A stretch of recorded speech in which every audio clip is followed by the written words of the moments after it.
So, welcome to Jumbo IS and welcome to our lecture series called Daily News in Shorts. In this lecture series, we cover a particular day's current affairs in a very short span of time within 30 minutes. The idea is very simple. We want you to cover your current affairs on a daily basis, but we don't want you to spend your entire day just reading the newspaper. Therefore, we will cover the entire day's current affairs within 30 minutes. But just spending these 30 minutes would be job half done because just after watching this lecture, you need to revise it as well. Why, you ask? Well, revision helps in consolidating these current affairs in your memory. Otherwise, you'll quickly forget them. So please make sure you revise these current affairs just after watching it. And you can revise these current affairs from the notes provided by us. These notes are available on our Telegram platform. The link to our Telegram platform is provided in the comment section below. So you just have to click on that link and download the notes to do the necessary revision. All right, enough of the introduction. Let's straight away jump into the discussions. But first, let's take a look at the list of topics that we are going to cover today. So number one topic is World Air Quality Report has been released for the year 2024, and some very pessimistic news has come out for India. Out of 20 most polluted cities, 13 are in India. That's very bad news. Okay, so we'll talk about this. Then we'll talk about PM-YUVA 3.0 scheme. Basically, Government of India wants young budding writers, book writers, fictional, non-fictional writers to basically enhance their career. Okay, so for that, government has launched PM-YUVA 3.0, the third edition of this scheme. So we'll talk about this. Then Indian Railways is implementing Mission Amrit Sarovar. So what is this Amrit Sarovar? We'll talk about this. Then the thing is that construction industry pollutes the environment to a great extent. Okay, it is responsible for greenhouse gas emissions. Now we have found a way out to reduce those greenhouse gas emissions by using different kinds of bricks called Mycelium bricks. So we'll talk about this news item. And in the end, we'll talk about No Money for Terror conference organized in Munich, Germany by FATF, Financial Action Task Force. So what is FATF? What is this conference all about? What did India say in this conference? We'll talk about this. Okay, so let's start today's discussion with topic number one, which is World Air Quality Report. So World Air Quality Report 2024 was published by Swiss air technology company IQ Air, and it gives a detailed analysis of global air pollution levels. Now, for the survey, for basically coming out with data, this IQ Air company conducted a survey across 40,000 air quality monitoring stations in 138 countries. And it has basically come out with some really bad news. First, let's talk about bad news from the perspective of India. So this this report says that when it comes to particulate matter 2.5 levels in the air, which is responsible for a lot of lung diseases, well, the WHO, World Health Organization, has given a permissible limit. India's air quality levels with respect to particulate matter 2.5 exceeds those permissible limits. Okay, so if WHO says that you need to have this much X amount of particulate matter in your air, India's particulate matter levels are very high. So this is bad. Okay, then out of 20 most polluted cities, 13 are in India. The most polluted city in India is Birnihat, and second most polluted is Delhi. This is really bad news. So the most polluted country, urban population wise, okay, is India. Now, what are the contributing factors to air pollution in India? Well, they say vehicular emissions, okay, cars running on petrol, diesel, then industrial emissions. This is one of the biggest reasons. Then this report says that northern states in India, especially Punjab, Haryana, Delhi, UP, northern states in India are disproportionately more polluted. And the reason for that is one additional factor, and that is the issue of stubble burning, crop residue burning. Stubble burning causes more air pollution, especially during winter months in these states, northern India states. So northern India is more polluted as compared to other parts, and stubble burning is one contributing factor. Now, this report also says that 2.1 million deaths took place because of bad air quality in India in the year 2021. This report says that air pollution is the second biggest killer after high BP, hypertension. Hypertension, high blood pressure is the largest killer. Okay. Air quality is the second largest killer. Okay. It leads to premature mortality. That means you could have lived longer, but you died because you're living in bad air quality. Now, the thing is, what are the reasons for bad air quality in India? Again, fossil fuel burning, industrial emissions, construction dust, and crop residue burning, which we also call stubble burning, especially rice stubble, paddy stubble. Okay. Now, this report didn't just talk about India, or it also talked about global air pollution levels. So it has released some facts with respect to global air quality. So what are those facts? And this is really bad news. This report says that 99% of the world's population breathes air that exceeds WHO's PM 2.5 safe limit. Only 12 countries have safe levels of particulate matter 2.5. Okay. And mostly those are developed countries. It says that Chad, Bangladesh, Pakistan, Congo, India as the world's most polluted nations. So India is in the top 5 world's most polluted nations. Okay. Air pollution caused 1 million deaths worldwide in 2021, making it the second largest global risk factor for mortality after hypertension. Now, which continents are more vulnerable to bad air quality? South Asia, India, Pakistan, Bangladesh, Africa, and Middle East. While Europe and Oceania, Oceania means Australia, New Zealand, Tasmania, okay, these have the cleanest air due to strict regulations and renewable energy adoption. Okay, so this is really bad news for the world, but especially for India. 13 of the 20 most polluted cities are in India. That's really bad. Okay, all right. Now let's move on to second news item, which is PM-YUVA 3.0, nurturing young authors. So Ministry of Education launched third edition of Prime Minister's Scheme for Mentoring Young Authors 3.0. The scheme is in line with National Education Policy to 2020, which highlights the need to create a knowledge-driven ecosystem. Now, this entire scheme, though launched by Ministry of Education, but would be implemented specifically by National Book Trust of India. Okay, and remember, PM-YUVA, this is the third edition of PM-YUVA. PM-YUVA 1.0 was launched in 2021, and since then, now, including the third edition, 3 editions have been launched. And the only purpose of PM-YUVA is to nurture young authors, below 30 years of age authors, mentoring them, helping them with publishing their books. Basically, literate, basically it wants to create a book culture in India. Okay, and we are mentoring young authors under this scheme. So let's take a look at some special features of this scheme, PM-YUVA 3.0. So PM-YUVA 2.0, PM-YUVA 1.0 encouraged writers, young writers, under 30 years writers in 22 languages plus English, 22 Indian languages, scheduled 8 languages. Okay, so in 22 Indian languages and English, we are mentoring these authors. Okay, we are mentoring them, we are providing them with all sorts of guidance, and we are helping them publish their books also. Okay, the aim is to promote reading and writing culture in India, and we are basically mentoring under 30 years of authors. Now, PM-YUVA 3.0 is basically saying that we are encouraging writers who are writing on these 3 themes.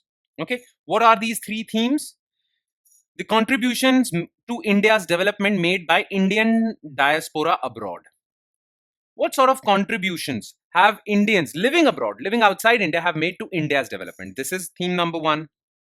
Then, second theme is India's knowledge system. If you're a writer who writes about India's knowledge system, ancient knowledge system, whether it's Ayurveda, yoga, medieval knowledge system, or even modern knowledge system, basically you're writing about those knowledge systems that are Indian. Then you're part of this. And then the third theme is makers of modern India from 1950 to 2025. Whatever contributions have been made to develop, modernize India, well, if you're writing on that, that is the third theme. So these are the 3 themes of PM-YUVA 3.0, empowering young authors. Now, what are the benefits of this scheme? Well, it will promote reading and writing culture. It would boost India's knowledge economy. It would also boost creativity because writing is a creative pursuit, right?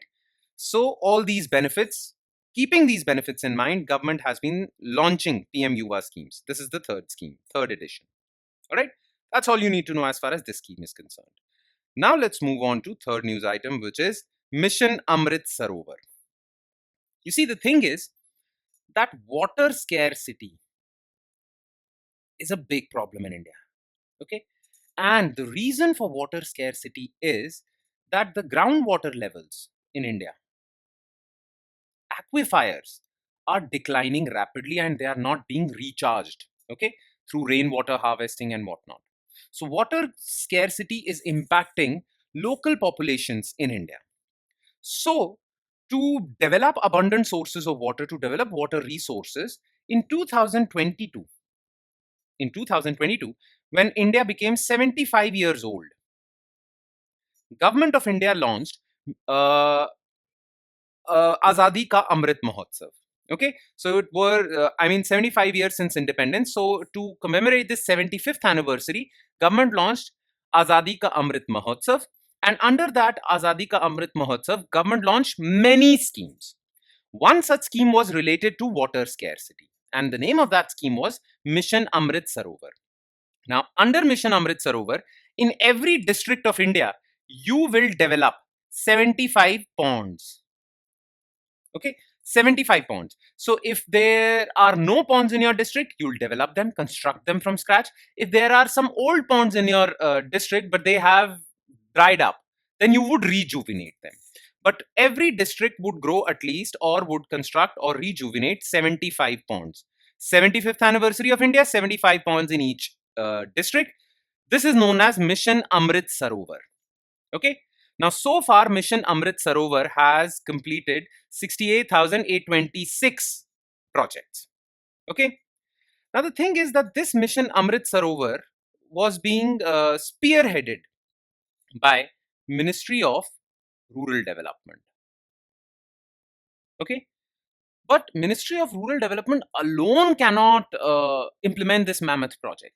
So Ministry of Rural Development was also cooperating with eight ministries. One ministry was the Railway Ministry. Okay, so Railway Ministry or Indian Railways were also participating in this project. Okay, now this news item is about Indian Railways participation. So Indian Railways will dig ponds as part of Union government's Mission Amrit Sarovar that aims to address critical issue of water scarcity in India. What will be Railways' role? Identify and excavate new water bodies near railway sites. Okay, so this is what railways would do. Utilize excavated material for railway embankment construction. So whatever earth you will dig up to create these ponds, you will use it for other construction things. Okay, for constructing other railway projects, and coordinate with state governments for implementation. This would be railways' role. And similarly, like railway ministry, other ministries are also cooperating. Clear? Now, what are the special features of this Mission Amrit Sarovar? So launched in April 2022 to commemorate Azadi Ka Amrit Mahotsav. Ministry of Rural Development along with 8 cooperating ministries would take care of this. 75 ponds in every district would be constructed or rejuvenated. And the objectives of this Mission Amrit Sarovar is community participation. That means we will take people along. Government alone won't implement these projects. People would also contribute. This is known by the name Jan Bhagidari. Government really wants community participation in all government projects. Okay, so this is Jan Bhagidari's aim. Then the objective is to ensure water sustainability, and groundwater recharge would also take place through these ponds. All right, so this is Mission Amrit Sarovar trying to take care of the issue of water scarcity. Okay, that would be all. Now let's move on to fourth news item, Mycelium bricks to tackle climate change. So what are basically mycelium bricks? Okay, so fire clay bricks, the normal bricks that we use in construction, their production is responsible for 300 million tons of carbon dioxide emission annually. And we all know that carbon dioxide is a greenhouse gas. And this greenhouse gas emission in our atmosphere leads to global warming. So, production of these normal fire clay bricks is basically contributing to global warming. So, we need to find a way out to reduce this greenhouse gas emissions. So, scientists have basically come out with a new type of brick called mycelium brick. These bricks, when you produce them, they don't emit that much greenhouse gases. So you can save on these 300 million tons of carbon dioxide emissions if you're using mycelium bricks instead of fire clay bricks. So in the light of climate change, the construction industry is considering usage of mycelium bricks to reduce its carbon footprint and become more sustainable. Now, Mycelium bricks are special because these are organic bricks. Okay, they are formed from organic waste and a fungus, mushroom called mycelium. So when you put mycelium on this organic waste, this solidified structure starts to emerge. This is known as mycelium bricks. It's quite durable and it can be used in construction, and it does not emit carbon dioxide to that extent. Okay. So what are the advantages of these mycelium bricks? First of all, these bricks have good strength to weight ratio. Okay. Strength to weight ratio means that higher strength for lighter weight. But the thing is that their strength is still lower than fire clay bricks. The conventional bricks that are used in construction, mycelium bricks are less stronger, okay, or less strong, or weaker, I should say, than these bricks. But it has a good strength to weight ratio. That means they're lightweight. Then insulation, they have effective heat insulator properties. So if you'll use these bricks, okay, they can be saved from heat outside. So you don't require that much air conditioning also. So it would save on electricity consumption also, which is good for global warming, right? So because they have heat insulation properties, these bricks would keep buildings cool. So not much electricity would be consumed when it comes to air conditioning. So this is also good news. Then it has low carbon footprint. Low carbon footprint as it does not require high temperature kilns. Okay, high temperature kilns are those kilns where clay bricks are produced. Plus it has other properties also. They are fire resistant and they are biodegradable also. They degrade in the atmosphere or in the environment very quickly. So these are some of the advantages. But the thing is, if mycelium bricks are so good, why aren't they being used ubiquitously everywhere? Why aren't construction companies utilizing them instead of fire clay bricks? Surely they have some problems as compared to fire clay bricks. Surely they're not as good as fire clay bricks, right? Yes, there are some problems with mycelium bricks. Yes, they are environmentally sustainable. That's a good thing. But apart from that, it has severe problems. What are those problems? First of all, it has low compressive strength, which means that you cannot build high rise buildings using it. These bricks cannot take on much load. Okay, so this is a problem. Then, another problem with these bricks is that they are not water resistant. That means if you expose these bricks to water, well, they'll start to decay. They'll start to decompose. And this would weaken the bricks further. Then the other problem is that normal bricks are low cost bricks. So they reduce your construction cost. But these are high cost bricks. So, I mean, people who cannot afford them for different constructing different buildings, well, they won't use these bricks. Then the thing is that regions which have tropical climates have high heat and high moisture. And as I've told you before, high moisture or high water vapor would decay these bricks. So these bricks become extremely weak when they are exposed to moisture. Therefore, these bricks are not suitable for tropical climates, and India is mostly tropical. Okay, they are less durable and perishable also. They are biodegradable, that's a good thing. But the bad aspect of being biodegradable is that they are perishable. They can't be used for long term construction projects. Okay, those buildings that you want to create for long term. Basically, if you use these bricks, your building would require frequent repairs. And that is not good. Okay. So it is because of these problems that these bricks are not being used so ubiquitously. Okay. All right. Now let's move on to our last news item, which is a simple news item. Okay. No Money for Terror conference. So this No Money for Terror conference is organized by Financial Action Task Force and various UN counter-terrorism organizations. Okay. And the thing is, in this conference, many countries get together, ministries of various countries get together and discuss how to stop finance of terrorism. Terrorists are able to function properly because they have access to money through money laundering, right? So how to prevent that? How to dry up financial resources of these terrorist organizations? It is for this reason No Money for Terror conference was first organized in 2018 in Paris, the headquarters of FATF. And the fourth edition of No Money for Terror conference is being organized in Munich, Germany. Okay. So during fourth No Money for Terror conference, India advocated that unity amongst nations is essential in the fight against terrorism. The reason for that is that terror financing is cross-border now. So one country alone cannot fight against terror financing. All countries need to basically cooperate.